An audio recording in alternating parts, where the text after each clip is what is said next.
Media మిత్రులందరికీ కూడా నమస్కారం అండి. ఈరోజు ప్రెస్ మీట్‌కి గల కారణం మీ అందరికీ తెలుసు.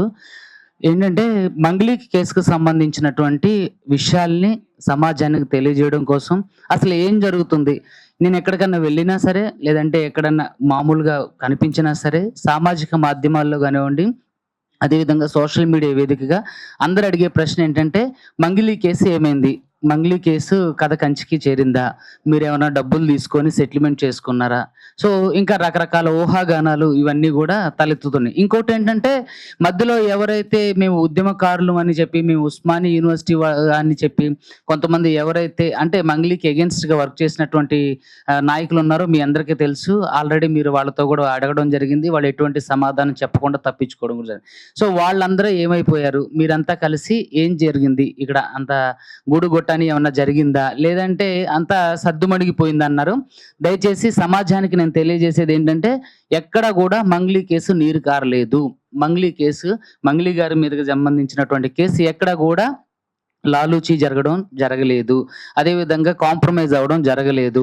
మీడియాలో వచ్చినటువంటి కొంత ఏదైతే బండి సంజయ్ కుమారుడి ఇన్సిడెంట్ ఏదైతే ఉందో, దాని తర్వాత కొంచెం మరుగున పడిన విషయం అయితే వాస్తవం.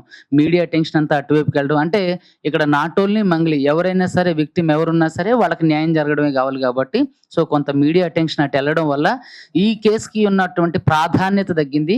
ప్రజలందరికీ కూడా నేను ఈ మీడియా సమావేశ వేదికగా తెలియజేసేది ఏంటంటే, అడ్వకేట్ సుబ్బు ఎప్పుడు కూడా ఈ అమ్ముడు పోయే వ్యక్తి కాదు. ఈ కేసు ఎప్పుడు కూడా సెటిల్మెంట్ అవ్వలేదు. ఇంతవరకు వాళ్ళు అంటే అప్రోచ్ అవుతూనే ఉన్నప్పటికీ కూడా మనం ఎవరికి కూడా అవకాశం ఇవ్వలేదు. కానీ ఇందులో మధ్యలో వచ్చినటువంటి వారు కొంత అంటే ఏదో డబ్బులు తీసుకొని వాళ్ళు బ్యాక్ స్టెప్ వేసినట్టుగా అయితే తెలిసింది. కానీ అడ్వకేట్ సుబ్బు మాత్రం ఎక్కడ బ్యాక్ స్టెప్ వేయలేదు. ఇంకా మేము అన్ని కేసులు ఎదుర్కొంటూనే ఉన్నాం. మంగ్లీ గారి మీద కేసులు వేశాం, పరువు నష్టం డిఫమేషన్ సూట్ వేశాం, ప్రైవేట్ కంప్లైంట్లు వేశాం. అదేవిధంగా ఇక్కడ పోలీసు వారికి సంబంధించినటువంటి ఒక ముఖ్య విషయాన్ని నేను మాట్లాడాలనుకుంటున్నాం. ఇప్పుడు కొత్తగా ఈ నందూస్ వరల్డ్ అని సంబంధించినటువంటి ఒక ఇష్యూ తెర మీదకి వచ్చింది, మీ అందరికీ తెలుసు. దాని మీద ఎక్కడో లండన్ లో ఉన్నటువంటి వ్యక్తులకి లుక్అవుట్ నోటీసులు జారీ చేసినటువంటి సిపి సర్జనర్ గారు ఈ కేసులో దాదాపుగా 9 మంది చనిపోయి, తర్వాత వందల మంది బాధితులుండి, తర్వాత ఆవిడ కూడా స్వయంగా వెళ్ళి మరీ కలిసింది, దీంట్లో ఉన్న వాళ్ళకి న్యాయం కూడా చెయ్యండి అని. సో అలాంటప్పుడు మరి ఎందుకని సిపి సర్జనర్ గారు ఇంత ఆరోపణలు ఎదుర్కొంటున్నటువంటి మంగ్లీ గారిని ఎందుకు అరెస్ట్ చేయలేదు? ఎందుకంటే వాళ్ళ బ్యాంకులో ట్రాన్సాక్షన్ జరిగినని కూడా మనంతా మీడియా వేదికలుగా ఈఓడబ్ల్యూ వాళ్ళు చెప్పిన దాన్ని కూడా మనం చూసాం. మరి ట్రాన్సాక్షన్ జరిగినప్పుడు మీడియా సమావేశంలో మంగ్లీ గారు మొట్టమొదటిగా ఎక్కడైతే మన పంజాగుట్ట పోలీస్ స్టేషన్లో ఉన్నటువంటి మీడియా సమావేశంలో ఏం చెప్పారు? ఆ రమావత్ మధు ఎవరు, ఈ అడ్వకేట్ సుబ్బు ఎవరు, ఈ హిమాకాంత్ రెడ్డి ఎవరు వీళ్ళంతా అని చెప్పేసి మాట్లాడిన వాళ్ళు ఎవరో మాకు తెలియదని చెప్పారు. తర్వాత డీజీపీ ఆఫీస్లో పెట్టిన మీటింగ్లో ఏం చెప్పారు? ప్రెస్ మీట్లో, అవునండి మధు ఉంటారు, మాకు ఫ్రెండ్స్ ఉంటారు, మా క్యాస్ట్ అని చెప్పి ఉంటారు, బంజారాలు సేవాలకి సంబంధించిన ప్రోగ్రామ్స్కి వస్తుంటారు, అంతవరకే అని అన్నారు. తర్వాత నేను చాలా వీడియోల్ని ఫోటోల్ని మీ మీడియా వేదికగా రిలీజ్ చేయడం కూడా జరిగింది. అక్కడి నుంచి ఎక్కడైతే ఈ వంగతోట దగ్గర వీళ్ళంతా కూర్చొని మాట్లాడుకున్న ఫోటోలు, వాళ్ళ ఇంట్లో రమావత్ మధు ఫుడ్ అంటే మాట్లాడుతుంటే వాళ్ళ చెల్లి మిగతా వాళ్ళ మదర్ ఉన్నప్పుడు ఉన్నటువంటి వీడియోలు రిలీజ్ చేసిన తర్వాత ఇంతవరకు మీడియాకి ఎందుకు దూరంగా ఉన్నారు? నాకు సంబంధం లేదు, దానికి ఈ ఫ్రాడ్కి నాకు సంబంధం లేదు, ఎటువంటి మాకు అసలు వాడెవడో కూడా మాకు తెలియదు అన్నారు.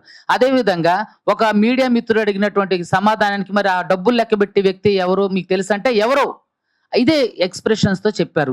మరి ఎవరో వ్యక్తి మీతో ఎందుకు మీ ఇంట్లో ఉన్నారు, మీ తోటలో అయితే సరే వాళ్ళ తోటలోనే ఎందుకు మీరు కూర్చొని ముచ్చట్లు పెట్టుకున్నారు? ఇదంతా ఏంటంటే జనాల్ని మభ్యపెట్టే కార్యక్రమం మంగ్లీ గారు చేశారు. అదే విధంగా ఇంకొక పాయింట్ ఏంటంటే, ఇక్కడ రమావత్ మధుని ఇంట్రాగేట్ చేసినటువంటి పోలీసులు మంగ్లీ గారికి సంబంధించి ఇంతవరకు ఎటువంటి క్లూ కూడా అతనికి మంగ్లీ గారికి సంబంధించినట్టు ఏ ఆధారం దొరకలేదని చెప్పినటువంటి పోలీస్ వ్యవస్థ ఎవరైతే ఉన్నారో, మరి హిమాకాంత్ రెడ్డి A2గా ఉన్నటువంటి బాధితుడిగా ఉండబడినటువంటి ఈ కేసును బయటకు తీసుకొచ్చినటువంటి హిమాకాంత్ రెడ్డిని అరెస్ట్ చేసినప్పుడు మరి అంతే సామాజిక నైతిక బాధ్యతగా మరి హిమాకాంత్ రెడ్డి అరెస్ట్ చేసిన తర్వాత అతను చెప్పిన విషయాలు ఎందుకు మీడియాకి వెల్లడించలేదు, సమాజానికి చెప్పలేదు? ఇంకొక క్వశ్చన్ ఏంటంటే, బ్యాంక్ ట్రాన్సాక్షన్ జరిగినాయి అని తెలిసిన తర్వాత కూడా వాళ్ళని అరెస్ట్ చేయకపోవడంలో తెలంగాణ రాష్ట్ర పోలీస్ వ్యవస్థకి మధ్య ఉన్నటువంటి ఈ జిమ్మిక్ లాజిక్ ఏంటనేది నాకు ఎంతవరకు కూడా అర్థం కాని అగమ్య గోచరమైనటువంటి అంశం. ఎప్పుడైతే మంగ్లీ గారు సెంట్రల్ మినిస్టర్ పేరు చెప్పి నన్ను బెదిరించడం స్టార్ట్ చేశారో, తర్వాత ఎప్పుడైతే మంగ్లీ గారు కౌంటర్ కేసుగా మేము వేసిన తర్వాత, అమ్మో నేను కేసు వేయకపోతే ఇదంతా మా మెడకు చుట్టుకుంటుంది, ఈ కేసులో నుంచి నన్ను తీసేయండి సార్, మీకు డబ్బులు కావాలంటే ఇస్తామని, కానీ మీకు తెలుసు ఒక హైకోర్టు న్యాయవాది గారి ఆఫీసులో మీటింగ్ జరిగింది, మీరు అందరూ చూశారు. అక్కడ వాళ్ళందరూ కూడా నన్ను డబ్బులు తీసుకోమని, లేదంటే ఇంకా రకరకాలుగా మాట్లాడడం, ఇవన్నీ చేసిన విషయాలన్నీ కూడా మీకు తెలుసు. అక్కడ నేను కేసు పెట్టడం, ఆ తర్వాత ఎఫ్ఐఆర్ అవడం, ఎఫ్ఐఆర్ చేసిన తర్వాత మళ్ళీ కేసు పెట్టకపోతే ఇక్కడ అంతా తప్పు నాదని ఆవిడ కేసు పెట్టడం, ఇవన్నీ జరిగినప్పుడు మరి మంగ్లీ గారి మీదే ఎందుకని బ్యాంక్ ట్రాన్సాక్షన్స్ జరిగినప్పుడు, వాళ్ళ తమ్ముడు అకౌంట్లో ట్రాన్సాక్షన్ జరిగినప్పుడు మరి ఎందుకని వీటి గురించి మంగ్లీ గారిని అరెస్ట్ చేయలేదు? నేను పోలీసు వారిని సూటిగా ప్రశ్న చేస్తున్నా, అంటే అడుగుతున్నా. ఇక్కడ ప్రజాస్వామ్యంలో ఎవరికి న్యాయం అని అంటే, ఇప్పుడు చాలా మంది ఉన్నటువంటి ప్రజానికానికి తెలిసిన అంశం ఏంటంటే, డబ్బులు ఉన్న వారికి ప్రతి ఒక్క విషయంలోని కూడా హెల్ప్ఫుల్ గా ఉంటారు. పోలీస్ వ్యవస్థ అనేది ఒక ముద్ర పడిపోతుంది. సో అదే విధంగా పంజగుట్ట పోలీస్ స్టేషన్ లో సిఐ రామకృష్ణ గారు, అదే విధంగా ఎస్ఐ కిషన్ చేసినటువంటి నిర్వాహకం మీరంతా చూశారు. వాళ్ళు ప్రపంచంలోనే చరిత్రలోని లేని విధంగా ఒక పోలీస్ స్టేషన్ కి నడుచుకుంటూ వచ్చినటువంటి ఒక న్యాయవాదిని బ్రీత్ అనలైజ్ టెస్ట్ చేయడంలోని ఉన్నటువంటి ఆంతర్యం ఏంటనేది కూడా మీ అందరికీ తెలుసు, సమాజానికి తెలుసు. అంటే ఆవిడ కేసుని ఏ విధంగా ఇన్ఫ్లుయెన్స్ చేయగలుగుతుంది. ఇంకొక విషయం ఏంటంటే, మీడియా మిత్రులందరికీ కూడా మీడియాలో ఏ విషయం కూడా బయటికి రాకుండా ఉండడం కోసం ఆవిడ మీడియా నోరు నొక్కడానికి కూడా అందరి మీద అంటే నోటీసులు పంపించడం, కేసు ఫైల్ చేయడం మీరు అందరూ చూశారు. అంటే ఇక్కడ ఆవిడ మాట్లాడుతూ ఏముంది, నేను మీడియా ఫ్యామిలీ నుంచి వచ్చా, మీడియా అంటే నాకు గౌరవం, మరి మీడియా మీద అలాంటప్పుడు ఇట్లా ఒక తప్పు దోవ, అంటే ఒక తప్పుడు ప్రచారం చేస్తున్నారు అన్నప్పుడు ఈవిడ మీడియా ముందు ఉన్నటువంటి ఆధారాలు బయట పెట్టమని ఎన్నోసార్లు మీ మీడియా వేదికగా నేను మంగ్లీ గారిని అడగడం కూడా జరిగింది. నేను ఓపెన్ ఛాలెంజ్ కూడా బషీర్బాగ్ ప్రెస్ క్లబ్ లో కానివ్వండి, సోమాజిగూడ ప్రెస్ క్లబ్ లో కానివ్వండి, మీరు ఎక్కడికి రమ్మంటే అక్కడికి మేము బహిరంగంగా వస్తామని కూడా ఇదే మీడియా వేదిక కూడా మేము ఛాలెంజ్ చేసినప్పుడు ఎందుకు మంగ్లీ గారు ఆ ఛాలెంజ్ ని యాక్సెప్ట్ చేయలేదు? ఆవిడ రిలీజ్ చేస్తుంది ఒక పోస్టర్, ఏమని, బాధితులకు మేము అండగా ఉంటాం, బాధితులకు న్యాయం జరగాలని మేము పోలీసు వారిని కోరుకుంటున్నాం అని ఒక స్టేట్మెంట్లు ఇవ్వడమే కానీ క్రియాశీలకంగా ఆవిడ ఎక్కడ కూడా ఎందుకు పని చేయలేదు? 9 మంది బాధితులు చనిపోయినప్పుడు నైతిక బాధ్యతగా కూడా ఆవిడ ఎందుకని వాళ్ళని పరామర్శించలేదు? మీరు చూసుకున్నట్లయితే ఇక్కడ ఉన్నటువంటి అందరు మీడియా కూడా ఆ ఊరు వద్దిపట్ల తాండాకి వెళ్ళడం జరిగింది, అదే విధంగా పాల్ తాండాకి వెళ్ళడం జరిగింది. అక్కడ ఎవరైతే ప్రధాన నిందితులు ఉన్నారో వాళ్ళ ఇల్లు తగలబెట్టిన వీడియోలు కూడా మీరంతా చేశారు. సో అక్కడ ఉన్నటువంటి ప్రజలందరూ చెప్పే మాట ఏంటి, మంగ్లీ గారు వచ్చారు, మంగ్లీ గారు వచ్చారు, మంగ్లీ గారు వచ్చారు. ఆవిడ పేరు చెప్తేనే మేము ఆవిడని చూసాం, ఆవిడ పేరు చెప్తేనే మేము డబ్బులు కట్టాం, ఆవిడ మాతో మాట్లాడింది. నేను కూడా మీడియా వేదికగా చాలా విషయాలు వెల్లడించా. ఏది, ఈ రమావతి ఎవరైతే మధు ఉందో, మధు నేను మంగ్లీ వాళ్ళ చెల్లిని పెళ్లి చేసుకుంటున్నా అని చెప్పి నేను మొదట్లో చెప్తే ఆవిడ దాన్ని ఖండించింది. తర్వాత దానికి సంబంధించినటువంటి ఫోటోలు వీడియోలు ప్రవేశపెట్టిన తర్వాత ఎందుకు మంగ్లీ గారు మీడియాకు దూరంగా ఉన్నారు? ఎందుకు అంటే చాలా మీడియాలో నేను విన్న కథను ఐఎమ్ నాట్ షూర్. ఆవిడ ఏమన్నారంటే కొంతమంది దుబాయ్కి పారిపోయింది అన్నారు, కొంతమంది నార్త్ ఇండియాకి ఎక్కడికో వెళ్ళిపోయింది అన్నారు. సరే, ఎందుకని అప్పటి వరకు మరి నైతిక బాధ్యతగా మీరు ప్రతి విషయాన్ని మీరు విమర్శించిన ప్రతి విషయాన్ని చెప్పినప్పుడు మరి ఎందుకని తర్వాత విషయాలు ఎందుకు చెప్పలేదు? తర్వాత మీడియా ముందుకు ఎందుకు రాలేదు? తర్వాత ఇక్కడ నైతిక బాధ్యతగా వాళ్ళు ఎందుకు పరామర్శించడానికి వెళ్ళలేదు? వెళ్తే ఎందుకంటే అక్కడ ఎవరికి జరగాల్సిన మర్యాదలన్నీ జరుగుతాయి కాబట్టి భయపడే వెళ్ళాల. మరి క్రియాశీలకంగా మీరు ఇచ్చినటువంటి ప్రెస్ నోట్కి బాధితులకు న్యాయం జరగలే, నేను అండగా ఉంటాను మీరే అంటే ఒక స్టేట్మెంట్ ఫార్వర్డ్ చేసినప్పుడు ఎందుకు మరి దానికి కట్టుబడి ఉండలేదు? ఇంతవరకు కూడా పోలీసులు ఎందుకు అరెస్ట్ చేయలేదు? ఓయో మీదకి వెళ్ళి రైడ్లు చేసి ఓయోలో ఉన్నారా, పోయారా, పీకారా, అంటే అక్కడికి వెళ్ళారా, అక్కడ ఎవరు ఉన్నారు అని చెప్పేసి అంటే తనిఖీలు చేస్తున్నటువంటి పోలీస్ ఆఫీసర్స్ ఎందుకని ఎంతమంది బాధితులు ఉన్నారు, ఎంతమంది చనిపోయారు, ఎంతమంది ఎన్ని డబ్బులు కట్టారు, ఎంతమంది ఇంకా ఇబ్బందులు పడుతున్నారు, ఇప్పటికీ కూడా పాల్తండ, వద్దిపట్ల, తర్వాత మీరు చూసుకున్నట్టయితే నల్గొండ, దేవరకొండలో ఇప్పటికీ కూడా పొద్దున్నే 7 గంటలకి 6 గంటలకి మబ్బులో లేచి ఇంట్లో నుంచి పరారై వెళ్ళిపోయి రాత్రి 11 గంటలకి వచ్చి పడుకుంటున్న వ్యక్తులు ఉన్నారు. స్టిల్ ఇప్పటికీ కూడా నాతో మాట్లాడుతున్నారు, ఏడుస్తున్నారు. ఏది, డబ్బులు తీసుకొచ్చిన వాళ్ళ దగ్గర ఏజెంట్లుగా ఉండి ఏజెంట్కి డబ్బులు ఇచ్చిన వాళ్ళు వీళ్ళ మీద ప్రెషర్ చేయడం వల్ల వాళ్ళు పొద్దున్న 5 గంటలకే 4 గంటలకే పారిపోయి రాత్రి 11 గంటలకి ఇంటికి వస్తున్నటువంటి పరిస్థితులు ఉన్నాయి సార్. తర్వాత చాలా మంది మేము చనిపోయే పరిస్థితిలో ఉన్నాం సార్. మా బాధ చెప్పుకుందామంటే ఎవరికి కూడా అర్థం కావట్లేదు సార్. ఇంతవరకు ఎవరు కూడా పోలీసులు దీని మీద మీరు చూసుకున్నట్లయితే మేఘాల మీద నేను ఇప్పుడున్నటువంటి చాలా మంది పొలిటీషియన్స్‌ని ఇంక చాలా మందిని నేను అడిగేదేంటంటే, అడ్వకేట్ సుబ్బు ఎన్ని సార్లు ప్రయత్నం చేసినా, ఎందుకని కనీసం మినిస్టర్ సీతక్క అపాయింట్‌మెంట్ కోసం ప్రయత్నం చేసినా గాని ఇవ్వట్లేరు. సీఎం గారి అపాయింట్‌మెంట్ కోసం అయితే ఇక నేను మాట్లాడని వ్యక్తి లేరు, చేయని ప్రయత్నం లేదు. ఎందుకని అడ్వకేట్ సుబ్బు పేరు చెప్తే అడ్వకేట్ సుబ్బుకు అపాయింట్‌మెంట్ దొరకట్లేదు. ప్రజలందరికీ సమాధానం చెప్పాల్సినటువంటి అడ్వకేట్ సుబ్బు ఏం సమాధానం చెప్తురు? ఇప్పుడు సీఎం గారి దగ్గరికెళ్ళి ఒక సిట్ లాంటి ఒక ఉన్నత విచారణ సంస్థను ఏంటి సార్ అని మాట్లాడడానికి అవకాశానికి కూడా దొరకట్లేదు. నేను లిటరల్‌గా డిప్యూటీ సీఎం గారికైతే వాళ్ళ మేనేజర్ గారికి, వాళ్ళ పీఏలకి, వాళ్ళ పర్సనల్ పీఏలకి మేము చూపిస్తా, కాల్ రికార్డ్ ఉంది మీకు ఇస్తా. ఎన్ని సార్లు మాట్లాడినా అదిగో సార్ అక్కడికెళ్లారు సార్ నేనన్నా ఆఖరికి మొన్న ఒక ప్రోగ్రామ్ జరుగుతుంటే అక్కడికి కూడా నేను వస్తా సార్ అంటే వాళ్ళ పర్సనల్ పీఏ సార్ ఇక్కడికి వచ్చినా కలవకపోవచ్చు అని చెప్పి నేను మదిరికెళ్ళి సార్ని కలుద్దామని వెళ్తే ఆ ప్రోగ్రాంలు ఈ ప్రోగ్రాం కనీసం ఎవరు కలవట్లా. ఎందుకు కలవకపోవడానికి గల కారణం ఏంటి? ఈరోజు బండి సంజయ్ కుమారుడు ఏదైతే కేసులో ఇరుక్కుండో దాంట్లో మేఘాల మీద జరిగిన జస్టిస్ మరి ఇక్కడ ఎందుకని కడుపేదలైనటువంటి గిరిజనులకి, కడుపేదలైనటువంటి ఎస్సీ ఎస్టీలకి, ఎవరైతే మెజారిటీ పీపుల్ ఉన్నారో వాళ్ళకి ఎందుకు ఇక్కడ అంటే న్యాయం జరగట్లేదు అనేది నేను సూటిగా ప్రభుత్వాన్ని కూడా ప్రశ్నిస్తున్నా. సార్ మీరంటే మాకు గౌరవం, సీఎం గారు మిమ్మల్ని మేము ఏరుకోరి మరి ఎన్నుకున్నాం. తెలంగాణలో మేమందరం కూడా మీకు సపోర్ట్ చేసి న్యాయవాదులుగా మీకు సపోర్ట్ చేసి వెన్నంటూ ఉన్నాం. సో దానికి కృతజ్ఞతగా మీరు ప్రొటెక్షన్ యాక్ట్ కూడా తీసుకొచ్చారు, మేము దాన్ని అభినందిస్తున్నాం. కానీ బాధితులకు న్యాయం చేయండి. డిలే జస్టిస్ కూడా అన్యాయంతో సమానమే. దయచేసి ఎందుకని ఏ ప్రభుత్వ పెద్దలు ఆఖరికి ఎవరైతే ప్రతిపక్షంలో ఉన్నటువంటి నాయకులు ఉన్నారో, కొత్తగా పార్టీ పెట్టి మేము అది చేస్తాం మేము ఇది చేస్తాం అని చెప్తున్నటువంటి నాయకురాలు ఉన్నారో మరి వాళ్ళు కూడా ఎవరు కనీసం ఎందుకని ఈ విషయం గురించి మాట్లాడలేదు? ఎందుకని ఇక్కడ ఉన్నటువంటి ఎవరైతే బాధితులు ఉన్నారో వాళ్ళకి ఎందుకని ఇంతవరకు న్యాయం జరిగే దిశగా కృషి చేయడం లేదు? అంటే ఇక్కడికి వాళ్ళు ఎంతమంది చనిపోయినా సరే ఇక వాళ్ళ ప్రాణానికి విలువ లేదు, వాళ్ళ ఓటుకు మాత్రమే విలువ. దయచేసి నేను ప్రతిపక్షంలో ఉన్నటువంటి ప్రజాప్రతినిధులకి, అధికారంలో ఉన్నటువంటి ప్రజాప్రతినిధులకి, అదేవిధంగా స్వతంత్ర అభ్యర్థులుగా గెలిచినటువంటి ప్రజాప్రతినిధులకు కూడా నేను ఈ మీడియా వేదికగా నేను దండం పెట్టి మరి వేడుకునేది ఏంటంటే, దయచేసి ఈ ఇష్యూ గురించి మీరు అంటే తీవ్ర స్థాయిలో దీని మీద ఒత్తిడి తీసుకొస్తే మాత్రమే ఈ కేసులో ఒక కొలిక్కి రావడం జరుగుతుంది. కోర్టుల ద్వారా ఇది వెళ్తే సంవత్సరాల తరబడి జరుగుతుంది. సో దయచేసి ఆర్బిట్రేషన్ కానీ లేదంటే అవుట్ ఆఫ్ కోర్ట్ సెటిల్మెంట్ అయినా సరే, బాధితులు చనిపోయే పరిస్థితిలో ఉన్నారు, బాధితులకి న్యాయం జరగదేమోనని అంటే అపోహలోకి వెళ్ళి వాళ్ళ మనసులో కుమిలిపోయి వాళ్ళంతరకు వాళ్ళుగా ఆత్మహత్య చేసుకునే విధంగా కూడా వాళ్ళు ప్రేరేపితం అవుతున్నారు.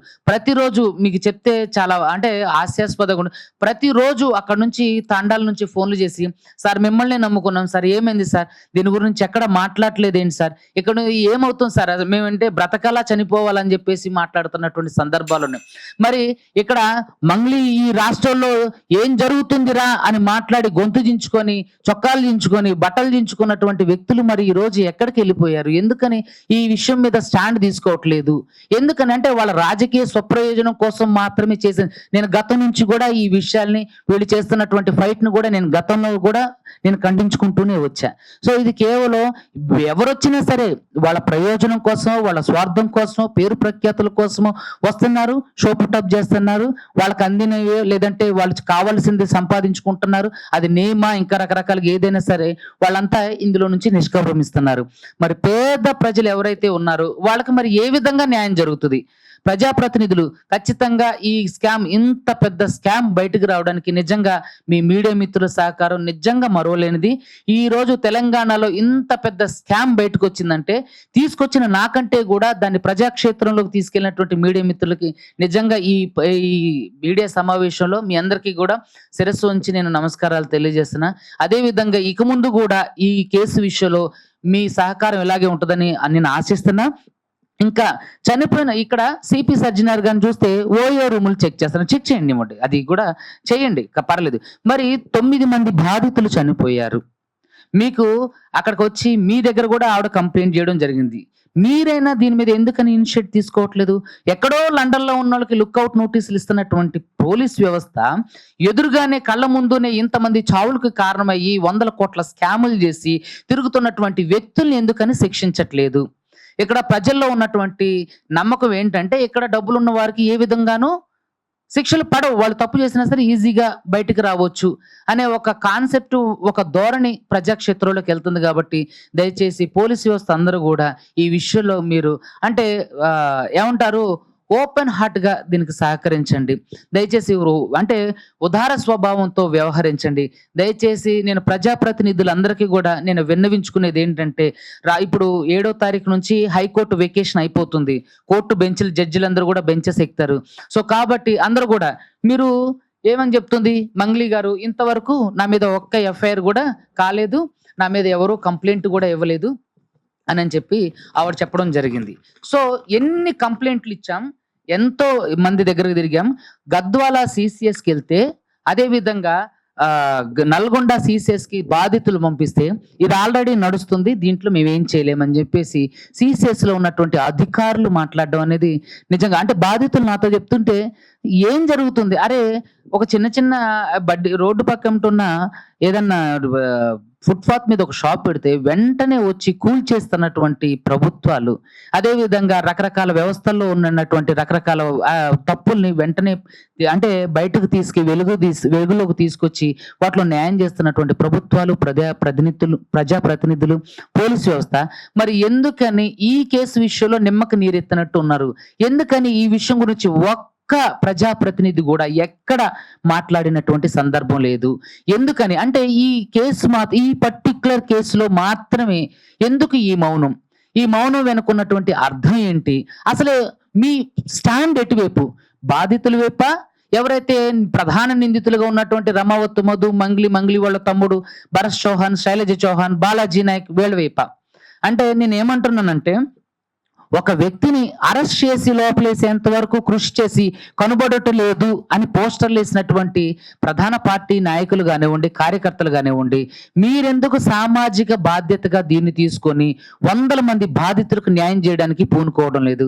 సో నేను ఇక్కడ ఒకటే అడుగుతున్నా ఏంటంటే ప్రజాప్రతినిధులు ఈ కేసు విషయంలో ఎస్పెషలీ ఎవరు కూడా ఏ మీటింగ్లో కానీ ఎక్కడ కూడా ఎందుకు మాట్లాడడం లేదు? ఎందుకంటే ఇది మాట్లాడితే ఏదైతే మీ ప్రజాక్షేత్రంలో ఉన్నటువంటి మీ ఇమేజ్ కి ఇది ఏమైనా డ్యామేజ్ అవుతుందా? లేదంటే పేదలు వాళ్ళ గురించి మాట్లాడితే మనకేమొస్తుంది అనుకుంటున్నారా?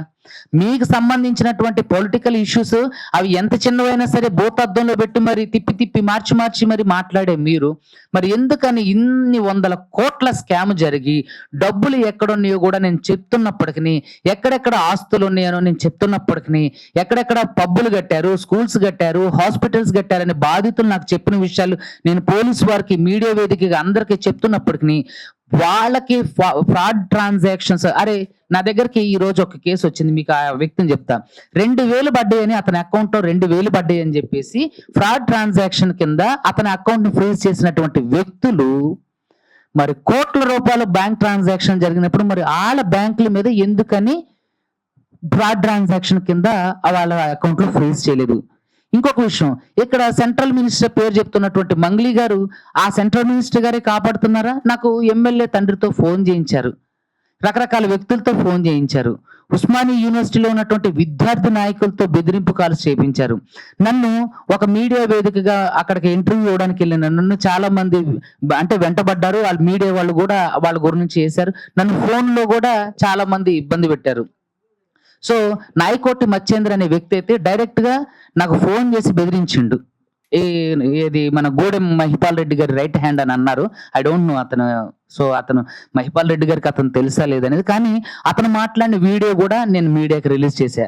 ఏది మన హేమాకాంత్ రెడ్డితో రమావత్ మధు గురించి ఆడెళ్ళేమో మంగ్లీతో ఉంటారు, నువ్వెళ్ళేమో వేరే దగ్గర ఉంటావు, ఇక్కడ బాధితులు ఏమవ్వాలి. ఈ రోజు అదే నాయకోటి మచ్చేందర్ మంగ్లీకి సపోర్ట్ చేస్తూ ప్రధాన నిందితుడు రమావత్ మధుని కాపాడే ప్రయత్నం చేసిండు. మరి అతని మీద ఎందుకని యాక్షన్ తీసుకోలేదు? ఇన్ని వివరాలు పేర్లతో సహా వాళ్ళ వ్యక్తులతో సహా చెప్తున్నప్పుడు ఎందుకని ప్రజాప్రతినిధులు కానివ్వండి, పోలీసుల వ్యవస్థ కానివ్వండి, ఇంకా ఈఓడబ్ల్యూ కానివ్వండి, సిసిఎస్ వాళ్ళు నిమ్మక నీరెత్తినట్టు ఉన్నారు. అరే 2,000 రూపాయల ఫ్రాడ్ ట్రాన్సాక్షన్ జరిగిందని అకౌంట్ను ఫ్రీజ్ చేసినటువంటి సిస్టమ్ కోట్ల రూపాయల ట్రాన్సాక్షన్ జరుగుతున్నప్పుడు మరి ఎందుకు నిమ్మకు నీరెత్తినట్టుగా ఎందుకు సైలెంట్ గా ఉంది? దీని వెనక ఎవరున్నారు? నిజంగా ఆ కేంద్ర మంత్రి ఉండి నడిపిస్తుందా? అవునని అనిపిస్తుంది. ఇక్కడ నేను ఏమంటానంటే, ఒక వ్యక్తి, ఒక సింగర్ గా ఉన్నటువంటి వ్యక్తి ఒక సెంట్రల్ మినిస్టర్ పేరు చెప్పి బెదిరించగలిగిందంటే తనకి ఏ స్థాయిలో అంటే సపోర్ట్ ఉంటే ఆ మాట మాట్లాడగలదు. సో దయచేసి ఇక్కడ మీడియా నోరు కూడా నొక్కడానికి మంగ్లీ గారు చాలా ప్రయత్నం చేసి అందరికి నోటీసులు ఇవ్వడం జరిగింది.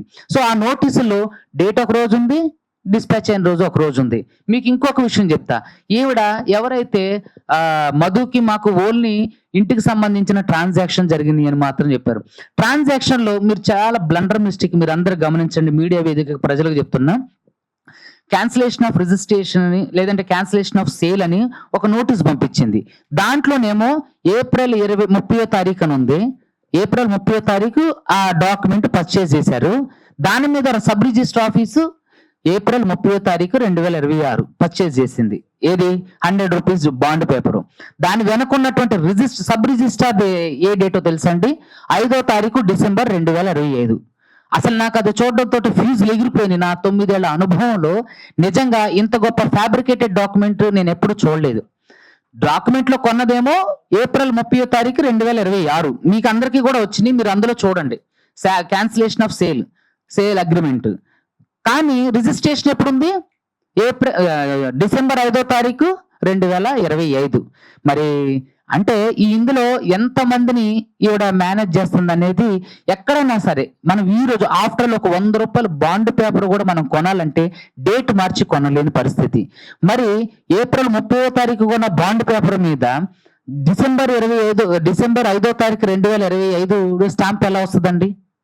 సో కాబట్టి ఇక్కడ ఈ వ్యవస్థల్ని ఏ విధంగా మేనేజ్ చేస్తున్నారు, ఎవరు మేనేజ్ చేస్తున్నారు? మరి రేపొద్దున ఈ హత్యల పరంపర కానివ్వండి లేదా ఆత్మహత్యల పరంపర కానీ కొనసాగింది అనుకోండి, దానికి ఎవరు బాధ్యత వహిస్తారు? అంటే ఇక్కడ ఉన్నటువంటి ఎవరైతే గిరిజనులు ఉన్నారో వాళ్ళ ప్రాణానికి విలువ లేనట్టేనా? ఇక్కడ ఎంతమంది 100 కోట్ల ఫ్రాడ్ జరిగినప్పుడు ఇది ఒక 2G స్పెక్ట్రమ్ కుంభకోణం అంత పెద్ద కుంభకోణం అయినప్పుడు ఎంతమంది పెద్దలు అంటే ప్రభుత్వ పెద్దలు కానివ్వండి, యూనియన్ మినిస్టర్స్ కానివ్వండి, వాళ్ళందరూ హస్తం ఉందని చెప్పి అంటే ఆవిడ చెప్పిన పేర్లు బట్టి మనం అర్థమైనప్పుడు మరి ఎందుకని ఈ ఇష్యూ బయటికి రావడం లేదు? కోర్టులైనా సరే ఈ ఇష్యూని ఎందుకని సుముటోగా తీసుకోవడం లేదు? ప్రభుత్వాలైనా ఎందుకని ఈ విషయం గురించి స్పందించట్లేదు? ఎక్కడో ఒక రోడ్డు పక్కన భోజనం అమ్ముకునే ఒక ఆవిడ గురించి సీఎం స్పందించి ఆవిడ అక్కడ నుంచి తీసేయడానికి వీల్లేదు, అక్కడ ఉంచండి అని మాట్లాడినప్పుడు మరి ఇన్ని 100 కోట్ల స్కాములు జరిగి 100 మంది చనిపోయే పరిస్థితుల్లో ఉండి 9 మంది ఆల్రెడీ చనిపోయినప్పుడు మరి సీఎం గారు ఎందుకని ఈ విషయం మీద మౌనంగా ఉన్నారు? సో నేను మీడియా వేదికగా ఒకటే చెప్తున్నా, అయ్యా సీఎం గారు దయచేసి మా గోడు వినండి, మేము ఇచ్చే రిప్రజెంటేషన్ కి ఒక్కసారి ఆన్సర్ చేయండి. ఒక సిట్ లాంటి ఉన్నత విచారణ సంస్థను ఏర్పాటు చేయండి, లేదంటే ఒక హైకోర్టు అంటే సిట్టింగ్ హైకోర్టు జడ్జితో ఒక విచారణ సంస్థను ఏర్పాటు చేస్తే దీనిలో ఈ సమస్య ఒక కొలిక్కి వస్తుంది. ఇది కోర్టుల ద్వారా లేదంటే డిస్ట్రిక్ట్ కోర్టులో సివిల్ వివాదాల ద్వారా వెళ్తే ఇది 10ల సంఖ్యలో సంవత్సరాలైనా సరే బాధితులకు న్యాయం జరిగినటువంటి అవకాశం ఉంది. యాజ్ అడ్వకేట్ గా ఈ విషయం నేను చెప్పడానికి బాధపడుతున్నప్పటికీ కూడా ఖచ్చితంగా వాళ్ళ తరపున మనం వాళ్ళకి బాధితులకు న్యాయం చేయాలనే ఉద్దేశంతో నేను ఈ మాట మాట్లాడుతున్నా. ఒక్కసారి ఒక అపాయింట్మెంట్ ఇవ్వండి, మీడియా వేదికగా నేను మిమ్మల్ని కలిసి మా రిప్రజెంటేషన్ ఇస్తాం. బాధితులందరూ కూడా వాళ్ళ తమ గోడు ఒక్క 5 నిమిషాలు మీ మీడియా వేదికగా నేను అందరినీ కోరుకుంటున్నా, మీరు సమయం ఇస్తారని నేను ఆశిస్తున్నా. ఇక్కడ ఇంకా చాలా విషయాల గురించి మనం మాట్లాడాల్సింది ఉంది. సో సమయాభావం వల్ల ఇంకా కొన్ని విషయాల్ని నేను త్వరలోనే కొన్ని ఇంకా ఆధారాలు కూడా మన దగ్గర ఉన్నాయి. సో వాటన్నిటిని కూడా నేను మీడియాకి వెల్లడిస్తా. అదే విధంగా ఎవరో ఆవిడ మీద కంప్లైంట్ ఇవ్వలేదు అని అన్నారు. సరే కంప్లైంట్ ఇవ్వలేదు, మరి కంప్లైంట్ ఇచ్చినటువంటి ఈ రిసిప్ట్స్ అన్నిటిని ఏమంటారు? ఇది ఇప్పుడు ఇచ్చిన కంప్లైంట్ కాదు, ఈఓడబ్ల్యూ అరెస్ట్ చేసింది అరెస్టుల పరంపర కొనసాగించినప్పుడు ఇచ్చిన కంప్లైంట్ కాదు. ఇది ఎవరైతే A2గా అరెస్ట్ అయినటువంటి హేమాకాంత్ రెడ్డి ఉండో ఆ హేమాకాంత్ రెడ్డి ఇచ్చినటువంటి కంప్లైంట్ ఎవరికి? కమిషనర్ గారికి, సూపరింటెండెంట్ ఆఫ్ పోలీస్ గారికి, SHO గద్వాల ఆయన ఉన్నటువంటి ఏరియా ఉన్నటువంటి వాళ్ళకి, తర్వాత రకరకాల పోలీస్ ఆఫీసర్స్ కి అతను పంపించినటువంటి కేసులు ఇదంతా కంటే ముందు మరి ఎందుకని ఎక్కడా కూడా అడ్వకేట్ సుబ్బు పెట్టిన కేసులు తప్ప మిగతా బాధితులు ఇచ్చినటువంటి కేసులలో పోలీసులు ఎందుకు ఇంతవరకు వాళ్ళ మీద ఎఫ్ఐఆర్ చేయలేదు?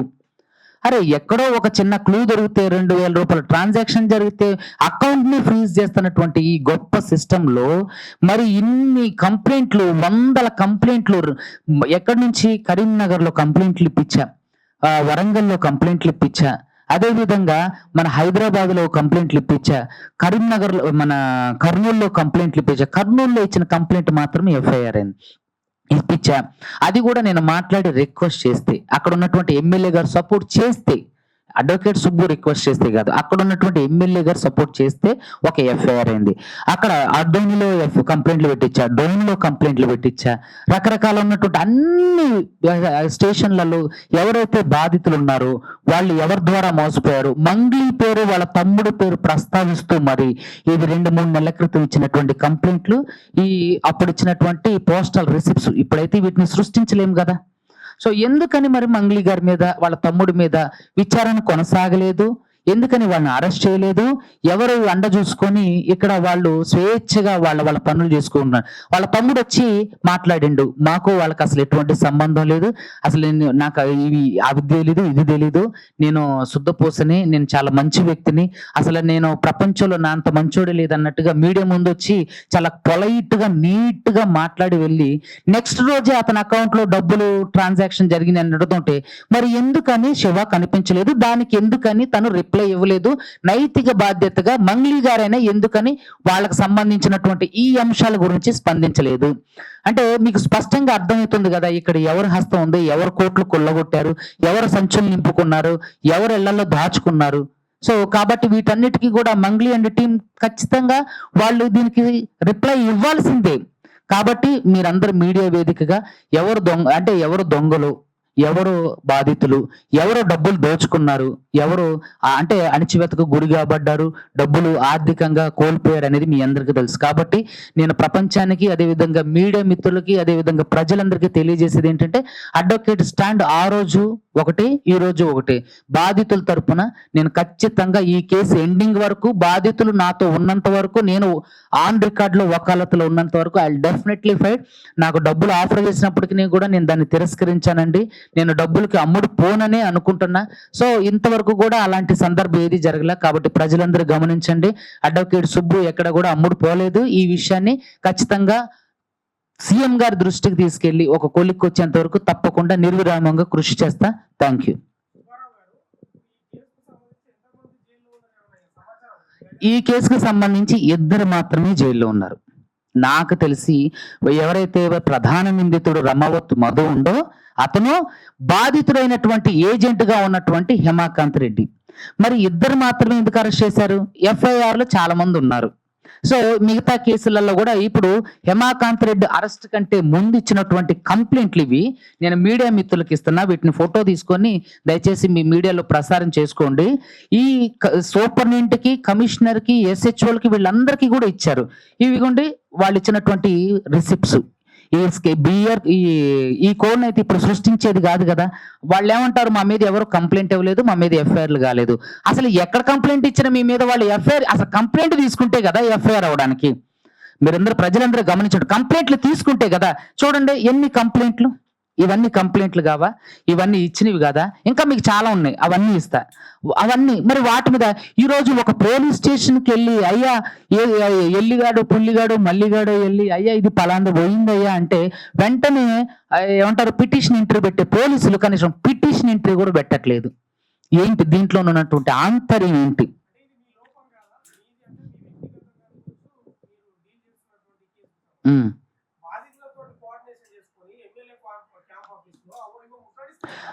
అది ఒక న్యాయవాదిగా క్యాంప్ ఆఫీసులు ముట్టడించేది అనేది ఒక జ్యుడిషియరీలో ఉన్న వ్యక్తిగా అది నేను చేయకూడదు. ఎందుకంటే నేను ఏమండి బాధితులతో కూడా ముట్టడించండి అనేది నేను చెప్పకూడనటువంటి అంశం. వాళ్ళు నాతో ఒకవేళ సార్ మేము ఇలా చేస్తాం సార్, లేదంటే మేము ఏదైనా చెయ్యాలా సార్ అని అడిగితే నేను ఒక న్యాయవాదిగా, బాధ్యత గల న్యాయవాదిగా నేను చెప్పే సమాధానం ఏంటంటే మనం అధికారులు ప్రజాప్రతినిధుల్ని కలిసి రిప్రజెంటేషన్ చేద్దాం. ముట్టడించడం అనేది ఏంటంటే అది హింస కిందకు వస్తుంది కాబట్టి నేను దాన్ని చెప్పలేను, నేను చేయమని అనలేను. సో కాబట్టి ఎమ్మెల్యే ఆఫీస్ని ముట్టడించడం అనేది అది నా విషయంలో ఒక జ్యుడిషియరీలో ఉన్నటువంటి నా వ్యక్తిగతంగా అది కరెక్ట్ కాదు కాబట్టి నేను ఆ సలహా ఇవ్వలేదు. అందుకనే కదా గత 3 నెలల నుంచి ప్రతిరోజు డిప్యూటీ సీఎం గారికి అయితే వాళ్ళ సెక్రటరీ దగ్గర నుంచి వాళ్ళకి సంబంధించినటువంటి మేనేజర్స్ దగ్గర నుంచి పర్సనల్ సెక్రటరీ దగ్గర నుంచి శర్మ గారు రకరకాల వాళ్ళకి ప్రతిరోజు వాళ్ళ పేర్లు కూడా చెప్తాను, ప్రతిరోజు ఫోన్లు చేసి అయ్యా ఒక అపాయింట్మెంట్ నేను మధుర కూడా వెళ్ళానండి, ఇక్కడ నుంచి బయలుదేరి మధుర కూడా వెళ్ళి ఆయన పర్సనల్ పిఏ కూడా కాల్ చేస్తే 4-5 సార్లు కాల్ చేసి అక్కడ ఉన్నాం సార్, ఇక్కడ ఉన్నాం సార్, ఇటు వెళ్ళిపోతున్నాం సార్, అటు వెళ్ళిపోతాం సార్, ఈరోజు కలవలేం సార్. ఏమండి ఎందుకని ఒక్క అపాయింట్మెంట్, ఇది చిన్న విషయం కాదు కదా. ఈ అడ్వకేట్ సుబ్బుకి వ్యక్తిత్వానికి సంబంధించింది కాదుగా, నా ప్రయోజనానికి సంబంధించింది కాదుగా, నాకు ఇల్లు ఇవ్వమనో లేకపోతే నాకు పలానా సబ్సిడీ ఇవ్వమనో నేను తిరగడలేదు కదా. 100 మంది బాధితుల తరపున ఒక రిప్రజెంటేషన్ పట్టుకొని అయ్యా దీని మీద ఏదైనా యాక్షన్ తీసుకోండి అని అడగడానికి నాకు అవకాశం కల్పించట్లేదు, ఇవ్వట్లేదు.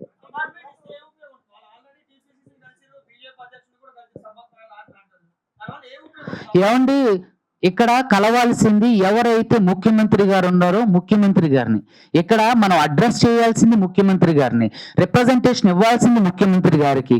ఆయన హోమ్ మినిస్టర్ గారు ఉన్నారు కాబట్టి సో ఆయన అడ్రస్ చేస్తూ మనం వెళ్ళాలి తప్ప ఆయన ఇప్పుడు ఆపోజిట్ లో ఇప్పుడు మీకు తెలుసు ఇప్పుడు ఎవరైతే ఇప్పుడు మీరు చెప్పిన వ్యక్తి ఉండో అతను ఎందుకు మరి ఈ రోజు మాట్లాడలా, ఆ రోజు మొత్తం ఈ షర్ట్ అంతా చిరిగిపోయేలాగా ఈ సమాజంలో ఏం జరుగుతుంది అని మాట్లాడినటువంటి వ్యక్తి మరి ఎందుకని ఈ రోజు కూడా స్టాండ్ గా ఎందుకు లేరు?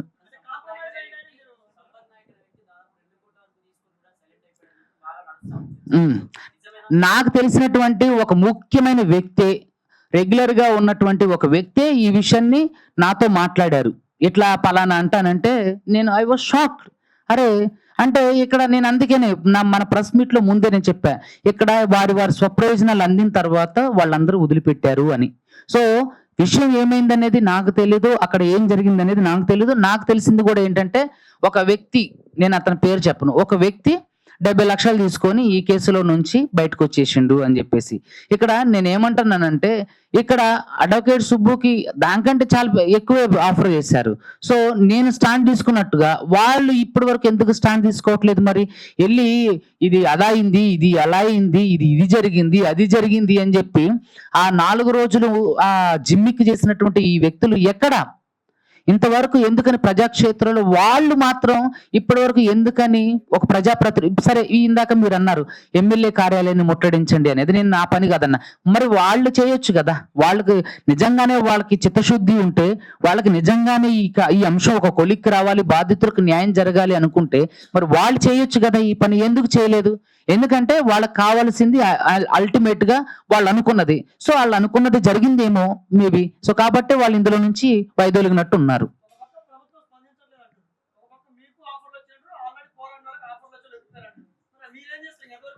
ఖచ్చితంగా ఇది కోర్టు ఉంది కదా. ఇప్పుడు ప్రజాప్రతినిధులు అనేవాళ్ళు మనల్ని కలవలేదు అనుకోండి, ఇప్పుడు సామ వేద దాన దండోపాయాలు నేను అన్ని అస్త్రాలని ఉపయోగిస్తున్నా. ఖచ్చితంగా ఇప్పుడు ప్రజాప్రతినిధులు కలవడానికి ఇప్పుడు సీఎం గారు అపాయింట్మెంట్ అవడానికి ఒక అవకాశం ఉంది, ఒక ఛానల్ ద్వారా వెళ్తాను. సో అతని ద్వారా అవడానికి అవకాశం ఉంది. సో అతను ఎక్స్ ఎమ్మెల్యే కొడుకు, అతను నాకు బెస్ట్ ఫ్రెండ్. సో అతనితో మాట్లాడితే ఆయన చూస్తున్నారు. ఒకవేళ అది కాలేదనుకోండి దీన్ని కోర్టు ద్వారా తీసుకెళ్లి బాధితులకి ఆన్ రికార్డ్ లో నేను ఉన్నంత వరకు కోర్టు ద్వారా న్యాయం జరుగుతుంది. కానీ ఎప్పటికీ మీ అందరికీ తెలుసు కదా. సో కాబట్టి అది ఎప్పటికో కాదు, వెంటనే జరగాలి. అందరికి బాధితులకి రూప వచ్చే దగ్గర 30 వచ్చినా సరే వాళ్ళకు ఉన్నటువంటి ప్రాథమికంగా వాళ్ళ పేకల లోతులో ఉన్న ఆర్థిక భారాల అప్పు నుంచి కొంత ఆర్థిక స్వాతంత్రం లభిస్తుందని పోరాటం చేస్తాను అంతే.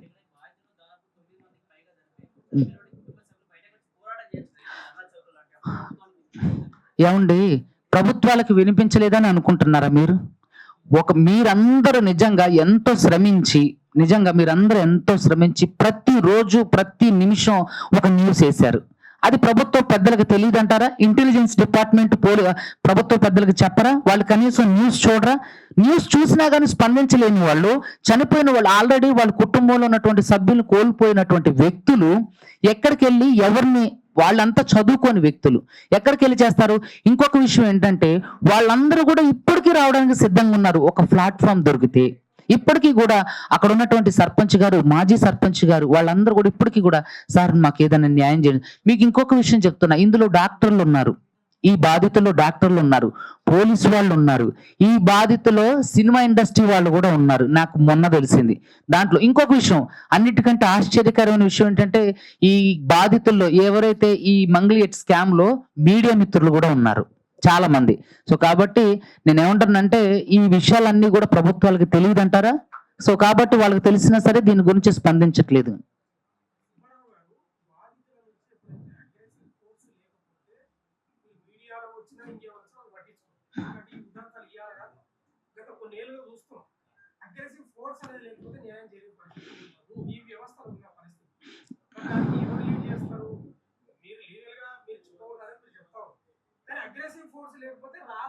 ఖచ్చితంగా మీరు అనేది 100% వాస్తవం. ఎందుకంటే ఈరోజు తెలంగాణని మనం మమ్మగా మయ్యగాని సాధించుకున్నది కాదు, మనం కొట్లాడి తెచ్చుకున్నది. 1969 తొలి దశ ఉద్యమం నుంచి కూడా 2014 వరకు కూడా 1200 మంది విద్యార్థుల ఆత్మ బలిదానం మీద, అదేవిధంగా ఉస్మానియా పోరుగడ్డ పునాదుల మీద ఎంతో మంది కవులు, గాయకులు, కళాకారులు, మీడియా మిత్రులు సహకారం ద్వారా మాత్రమే జరిగింది. అది 100% వాస్తవం. ఏది కూడా హక్కుల్ని అడుక్కుంటే రావండి, కొట్లాడితేనే వస్తాయి. కానీ ఒక అంటే ఒక జ్యుడిషియరీలో ఉన్నటువంటి వ్యక్తిగా నేను ఈ విషయాన్ని చెప్పలేను. సో కాబట్టి వాళ్ళని నేను అదే అంటున్నా, బట్టలు దించుకొని ఏమైతుంది ఈ రాష్ట్రంలో అని మాట్లాడినటువంటి వ్యక్తులు ఈ విషయాన్ని లీడ్ తీసుకోవచ్చు కదా, వాళ్ళు పోరాటం చేయొచ్చు కదా, వాళ్ళు తీసుకెళ్ళొచ్చు కదా. మరి మీడియాలో కాపాడి ఊకదంపుడు మాట్లాడి వాళ్ళ సమాజాన్ని కూడా మభ్యపెట్టే ప్రయత్నం చేసినటువంటి వ్యక్తులు ఈరోజు ఎక్కడికి వెళ్ళిపోయారు. వాళ్ళు లీడ్ చేయొచ్చు కదా, వాళ్ళు ప్రభుత్వం మీద ప్రెషర్ చేయొచ్చు కదా, మీరన్నట్టుగా ఎమ్మెల్యేలతో మాట్లాడొచ్చు కదా. మరి వాళ్ళు ఎక్కడికి వెళ్ళారు. ఇప్పుడు అడ్వకేట్ సుబ్బు కేవలం కోర్టు పరిధి మాత్రమే నాది. సో నిజాలు ప్రజలకు తెలియజేయటం మాత్రమే నా పని. నేను ఒక న్యాయవాదిగా నేను కొట్లాడండి అని నేను చెప్పలేను. సో నేనేమంటానంటే అంతిమంగా పోరాటం అనేది మీరు అన్నట్టుగా అగ్రెసివ్గా వెళ్తే మాత్రమే ఈరోజు రిజల్ట్ వచ్చే అంశాలు ఉన్నాయి. సో కాబట్టి నేను ఒకటే చెప్తున్నా ఏంటంటే ప్రజలందరికీ కూడా, బాధితులందరికీ కూడా మీ ఎమ్మెల్యేలకి రిప్రజెంటేషన్ చేయండి, మీ ఎంఆర్ఓ ఆఫీసులలో, అదేవిధంగా ఎక్కడ పడితే అక్కడ మీరు రిప్రజెంటేషన్ మీ ప్రజాప్రతినిధులకు చేయండి, ప్రభుత్వం మీద ఒత్తిడి తీసుకురండి. నేను కూడా హైకోర్టు ద్వారా, అంటే ఇంకొక విషయం, మంగ్లీ గారుల మీద ఇక్కడ మేము అంటే లీగల్ గా ఫైట్ చేయడానికి ప్రైవేట్ కంప్లైంట్ కూడా 7వ తారీఖు ఫైల్ చేయడం జరిగింది, యాజ్ పర్ హేమాకాంత్ రెడ్డి ఇచ్చినటువంటి కంప్లైంట్ మీద. అదేవిధంగా చాలా మంది బాధితుల ద్వారా దాదాపు 20 మంది బాధితుల తరఫున ప్రైవేట్ కంప్లైంట్లు అన్ని కూడా అంటే పోలీస్ స్టేషన్ లో పట్టించుకున్నప్పుడు అవి కోర్టులో ప్రైవేట్ కంప్లైంట్లుగా ఎఫ్ఐఆర్ చేయించడం జరుగుతుంది. కాబట్టి మేము హైకోర్టులో వీటన్నిటిని ప్రైవేట్ కంప్లైంట్లు వేయడం కోసం అన్ని సిద్ధం చేసాం. 7వ తారీఖు తెలంగాణ రాష్ట్ర ఉన్నత న్యాయస్థానం ఓపెన్ అవడంతో మొట్టమొదటిగా మన ప్రైవేట్ కంప్లైంట్ లో రిట్లుగా ఫైల్ చేయడం జరుగుతుంది. Thank you.